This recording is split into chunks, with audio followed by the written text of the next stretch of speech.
Greetings and salutations, and welcome back to yet another level of my human rogue time lapse. Today we are going from level 28 to level 29. So before we jump into today's topic, I thought that I'd quickly mention that you might notice that this video has been edited quite a bit more than the previous ones. So the thing is that these levels sometimes take quite a bit of time, and I record every minute of it. For this level I did quite a bit of traveling, especially walking all the way from Ironforge and down to Manithal Harbor. So I've decided to cut it a bit, so you still get the impression and kind of the sense of where we were traveling, but I cut out the boring parts. Anyways, enough about that. So in the last video we talked about the alliance races from a rogue's point of view. And Mental Herb, a nice guy, suggested that we should also maybe talk a bit about the Horde races, because we kinda didn't mention them that much last time. And also he asked the question about my opinion when we talk about humans versus undeads. So I think I'll push that question till the end of the video, and I think we should start looking at the Horde races. So where all alliance races are able to become a rogue, it is only possible for 3 of the 4 Horde races, so the Tauren cannot be a rogue. But just for the fun of it, and to be a bit inclusive you could say, let's just quickly go through the Tauren racial skills.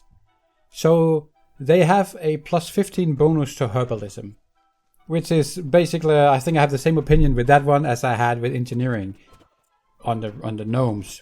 I think maybe herbalism, in my opinion, is slightly better because it's a gathering skill, so basically means that many times, so I'm leveling herbalism as well on my rogue, right?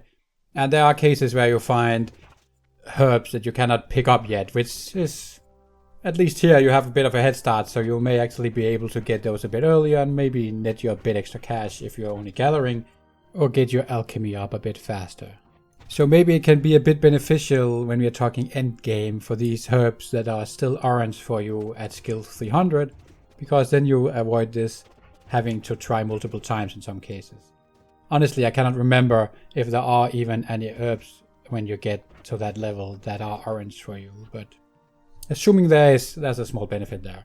Anyways, as I mentioned in engineering, I don't really consider these skills very useful. Then there's the nature resistance.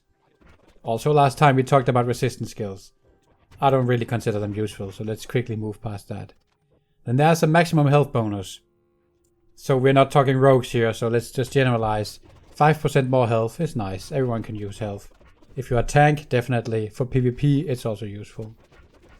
And then there's War Stomp. So War Stomp stuns nearby enemies for 2 seconds, which I can see is useful either to escape, or again in PvP you have that extra ability to stun. Anyways, I don't want to spend too much time on the Tauren because it's not really related to the rogue. So let's start with the Orc in terms of the rogue.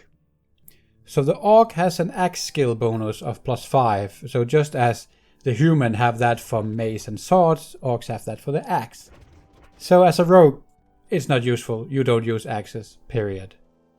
Next, we have the 5% bonus to pet damage. Again, as a rogue, we have no pets, so that is useless. Then there is hardiness. So hardiness gives the Orc a 25% stun resist bonus, so plus 25%.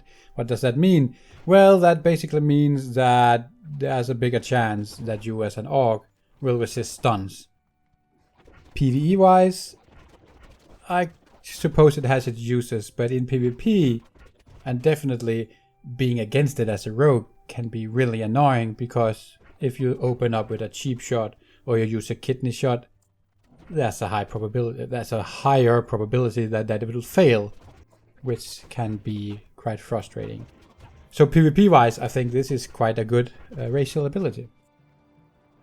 Then they have Blood Fury. So as I mentioned multiple times in the previous video, I think playing an Orc, especially in PvE, is all about damage.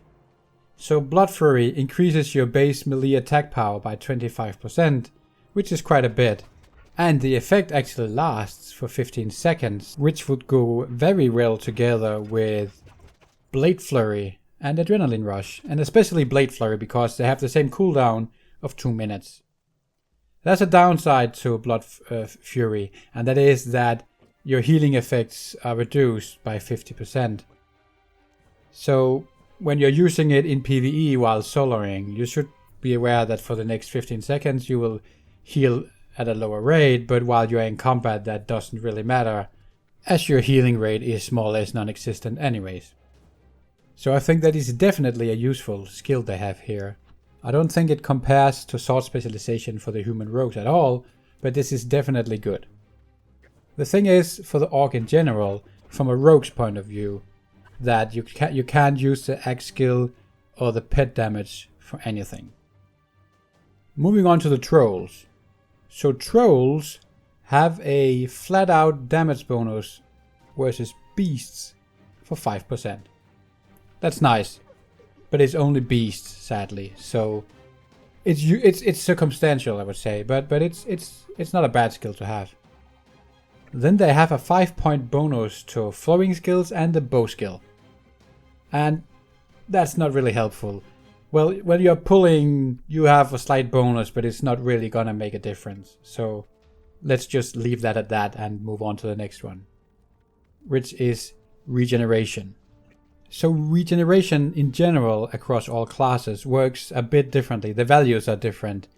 So take the warrior, for example. He basically gets around 80% of his spirit every tick, and a tick occurs every 2 seconds out of combat. What is special for the troll is that he also gets 10% regen in combat based off the spirit. As a rogue though, that value is only half your spirit, roughly. Personally, I think as a rogue, this doesn't really help you that much. It's not useless, but it's not really helping you deal out more damage, which is your main purpose. This would be very, very good for a warrior, I would say, but as a rogue, not really that useful in my opinion. Then we have Berserking. It basically increases both casting and attack speed by 10 to 30% based off your health. So the lower your health, the higher the bonus. In order to get the maximum 30% bonus, your health just needs to be 40% or lower. So as a rogue, in PvE, when we are talking raids, you shouldn't really be taking that much damage. Of course, there will be encounters where you inevitably will take damage, but generally speaking, your health should be above 40%. So you could argue whether or not this is useful. I think it's okay. You would always, as a minimum, get a 10% speed, and if you have the cooldown, why not just pop it? Especially while leveling, I can see this work well together with Blade Flurry, because usually while you're leveling, you take up more damage, and if you pop it in a tight spot, you would actually get the full 30%.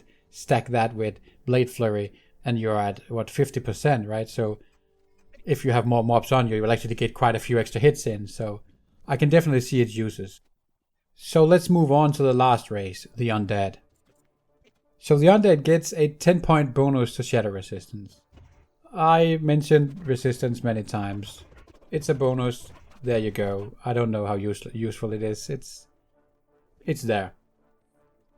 Then you have underwater breathing. Basically, you have a 300% bonus to your water breathing. That means that you can spend a lot of time underwater without having to go up for air.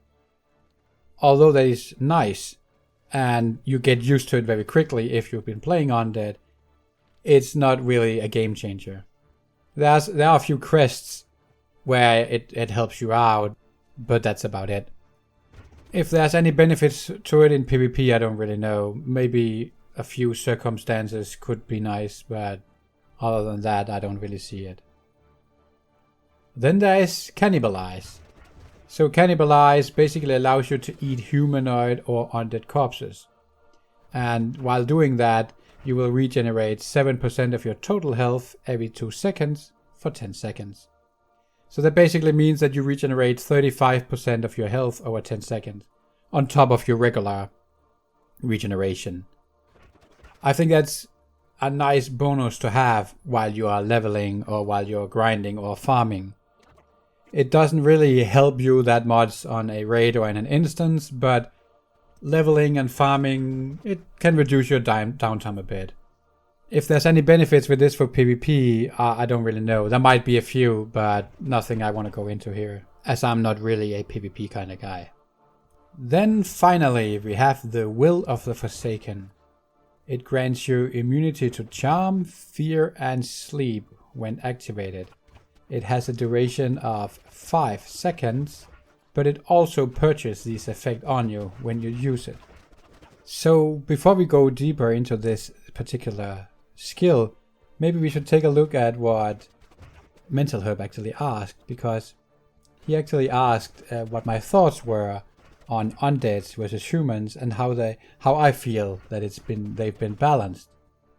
So I think here is where the difference comes in, because if you look at all the racial skills of the undead, there is nothing that adds to your damage output.